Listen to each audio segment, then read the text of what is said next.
So, I'd like to talk about the dual specialisation ability that came in during Wrath of the Lich King and has been such a boon for many of us.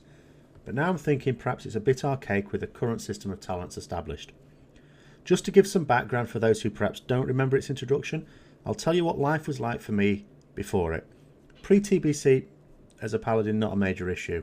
I could go out into the world, even spectres holy, and do DPS, grind what mobs I needed, farm what I needed for my raids. No problem. However, during TBC, early part of TBC, slow old process farming mobs for primals and other drops as a healer. What I used to do was switch to Retribution spec for the weekend and farm enough to fund my raiding and pay for the re-specialisations that I'd need to get twice a week. It personally worked out better for me to do that than grind as holy. Now about halfway through TBC I switched to maining as DPS, so it was Retribution spec most of the time. Problem solved, you might think. Well, no, not quite. There were still times when I'd need to spec holy for the odd raid boss. Towards the end of the tier, when farming Sunwell Plateau, it became especially messy. Here I would DPS the first two bosses as Ret, then add Hearthstone to Stormwind, change spec to Prot for Felmist, the third boss.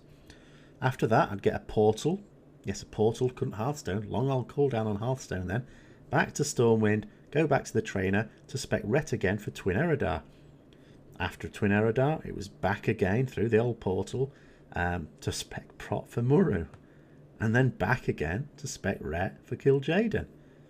If only Dual Spec had existed back then, it would have saved the guild a lot of money, and I might have got to see a bit more of the trash in Sunwell. Well, okay, maybe that was a blessing in disguise. Anyway, along came Dual Spec partway through Wrath of the Lich King, and there was much rejoicing. Now, DPS hybrids could have a tank or healing off spec. Pure DPS players could choose between different specs and switch between them for different fights. Maybe some allocated one raid spec and one PvP spec. All hail to the dual spec. Some, however, had both specialisations for the same spec. This was because of the very different talent system back then. It allowed you to have two versions of basically the same spec, but with very different talent layout, you could have different strengths, which might be useful for different bosses.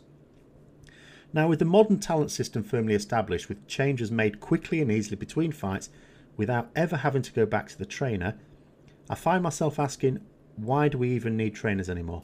What if we could just have all of our specs available to switch between? It's not like we can switch between them during a fight anyway, so no advantage is gained. Equally, you may ask, what is wrong with dual spec? Most people are happy enough with two specs anyway. Well, the thing is that some classes are able to maximise throughout a tier with only two specs, thinking mainly in terms of pure DPS classes now. Some, however, have that awkward fight where their third spec would be ideal, but it's such a fiddle porting out to change one of their specs at the trainer, only to have to port back out at the end to reverse the process. It's not even about the gold anymore, as that's fairly trivial, it's just annoying. Even for hybrid classes, such as my Paladin, you get into situations where someone might ask, oh, have you got holy spec? No, Prot. So, or vice versa. How much easier if we just had each spec to be switched between out of combat? Is there really now any argument for keeping the current system?